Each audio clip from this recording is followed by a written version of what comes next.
Hallelujah.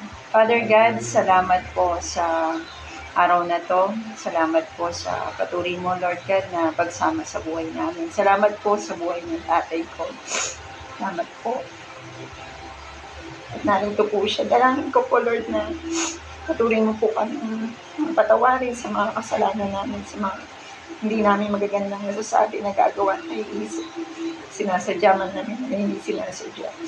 Lord, dalangin ko po sa mga oras na to ang protection mo, ang paggabay mo sa tatay ko, Lord. Dalangin ko po na patuloy mo siyang tulungan, samahan sa buhay niya. Pabayin pa po yung buhay ni tatay.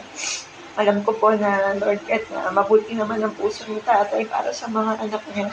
Dalangin ko po na makakilala, tumanggapin po siya sa inyo. Salamat po, Lord God, na patuloy mo siyang iniingatan. Ikaw po, Lord God, ang patuloy na manguna sa buhay niya, maging sa buong pamilya na nandoon nakasama niya. Dalangin ko po na ingatan mo po silang lahat.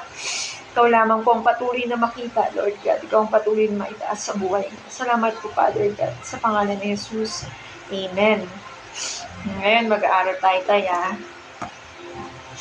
Ano sabi rito? Sabi rito, pagka daw napapagod ka, kanino ka daw hihingi ng kapahingahan? Sa Diyos. Sabi kasi ni Lord, bakit tayo? May masakit sa'yo? Ito lang. Alin? Sinikot ko lang po. Likod. Kasi sabi ko sa'yo that napapahinga ka na. Kaya yan, tamang-tama pala itong isi-share ko sa'yo. Kasi lahat ng tao napapagod eh. At yun nga, pag napapagod tayo, saan ba madalas tumatakbo ang tao? Nagre-reklamo, di ba? Kasi ganun yung tao eh. Ganun tayo. Pero anong sabi ng Diyos? Kapag napapagod tayo, sa Kanya tayo lalapit. Kasi, naniniwala ka ba tayo na lahat ng mga paghihirap natin sa buhay, tinubos na ng Diyos. Kinuha niya na lahat ng to sa krus ng Kalbaryo. Tama po, di ba, Tay? Lahat ng mga nararamdaman natin sakit, nararamdaman natin hindi maganda sa buhay natin, kinuha na ng Diyos. Kaya, ang nais ng Diyos sa buhay natin, Tay, lumapit tayo sa Kanya. Pero ang gusto ng Diyos, sumunod tayo. Diba? Ano ba yung mga gusto ng Diyos sa tao? Sundin natin siya. Yung relasyon natin sa Diyos at relasyon sa kapwa. Sabi, mahalin mo daw ang Diyos ng buong puso at ng buong kaluluwa, ng buong isip mo. At yung mahalin mo daw yung kapwa mo, anong kasunod nun? Ng kagaya ng sa sarili mo. So, habang nagmamahal ka sa Diyos, yung kapwa mo, mahal mo rin. Huwag ka na makikipag-away. Tayo, nakikipag-away ka pa ba? Huwag na. Kasi bakit? Alam mo bakit tayo? Maigsi lang yung buhay natin. Hindi natin alam kung hanggang kailan tayo sa mundo. Alam mo na ba kung saan tayo pupunta? Pag natapos yung buhay natin dito, alam mo na ba kung kanino ka pupunta? Kaya dapat may relasyon ka sa Diyos. Ang mahalaga, may relasyon ka. Sabi sa unang 1:5-13, ang mga bagay na ito'y sinulat ko na kayo ay mananampalataya sa pangalan ng anak ng Diyos upang malaman ninyo na kayo ay meron ng buhay na walang hanggan. Bakit ba tayo nagkaroon ng buhay na walang hanggan? Kasi dahil sa ginawa ni Jesucristo. Anong ginawa niya, Tay? Pinako siya sa krus, diba? Ba't siya pinako sa krus? Para sa mga kasalanan nating lahat. Diba? Tama po. Tinubos tayo dun sa mga kasalanan na nagawa ng mga ninuno natin, mga kauna-unang mga magulang natin dito sa mundo. Tinubos tayo sa kasalanan na yun. At bilang naman po tayo na makapunta tayo dun sa langit, kung saan yung inihanda sa atin ng Diyos, kailangan matuto tayong sumunod tayo sa salita ng Diyos.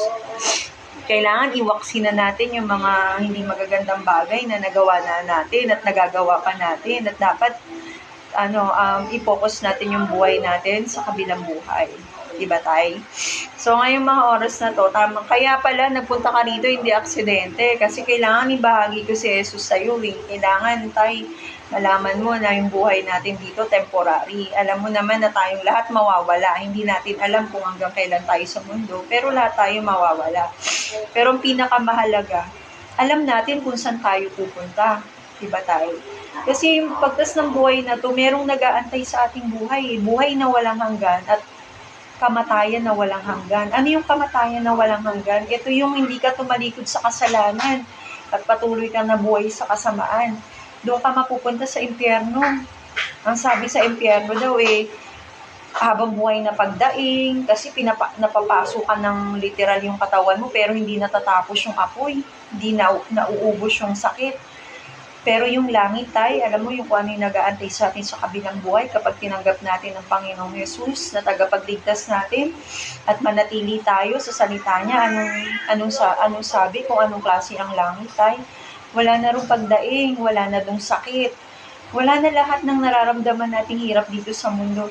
Ikaw ba, Tay? Hindi ka ba nakaramdam ng sama ng loob, sakit, di ba? Nung nabuhay pa tayo, hanggang ngayon naman na nabubuhay pa tayo dito, puro problema, di ba? Pero anong binibigay ng Diyos pag lumalapit tayo sa Diyos? Kapayapaan. Kaya pagka meron ka nararamdaman, masakit yung likod mo, in Jesus' name, sabi mo, Panginoon, tulungan mo po ako. Every time na gigising ka, salamat po, Lord, gising pa ako. Salamat po sa mga anak ko na kasama ko. Salamat po, may pagkain pa kami. Huwag magre-reklamo. Sabi yung reklamador na tao, walang nangyayari sa buhay niyan eh. Di ba, Tay? Reklamo ng reklamo. Dapat ang tao, patuloy lang na nagpapasalamat. Kahit daw hindi pa dumarating yung blessing, that nagpapasalamat tayo. Ano yun eh? Pananampalataya yun. So, gusto ko ngayong mga oras na to, Tay, gusto ko tanggapin mo si Jesus Christ. Ha? Susundan mo yung sasabihin ko, Kaya, sasabihin ko, tapos sasabihin mo rin. Dadasal tayo, Okay. Dakilang Diyos. Sabihin mo tayo, dakilang Diyos. Dakilang Diyos. Inaamin ko na ako ay isang makasalanan. Ako po ay isang makasalanan. Ako ay nananampalataya Ako ay nananampalataya na si Jesus ay namatay, inilibing, muling nabuhay para bayaran ang aking mga kasalanan. Patawad po sa lahat ng aking pagkakasala at tinatanggap ko po si Jesus bilang aking tagapagligtas. Amen.